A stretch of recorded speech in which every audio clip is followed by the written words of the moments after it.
Mu bibambe ebisubira okulumbagana eggwanga mulimu Namutikwa w'enkuba, enjala gw'omuwadde akatebe ko n'ekye yava omwange.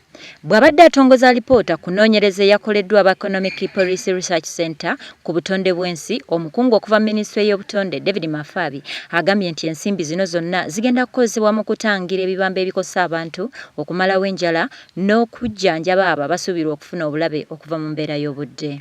Abantu baffe bakimanye naye n'ekirala ku mulamba gwe tuliko wano ogwa private sector bekulaba nti nabo bateekamu ssente kuba kati zino tanka ze tukola zino ezitereka amazzi tezikolebwa ffe abantu nga gavumenti, zikolebwa baki abo ba private sector. Paulo Mafaabi agamba nti gavumenti erina okuteekawo enkola ey'okutaasa abantu okuva mu mbeera ng'eno ko n'okutangira ebizibu obutalumba abantu okusingira ddala ababawejjere. Asabye okubaawo enkola ennungamu mu bantu okufuna mu nkuba etonnya entakera, gamba ng'okulembeka amazzi ne gakozesebwa mu kufuuyira ebirime n'ensonga endala naddala ng'obudde obw'ekyeya butuuse.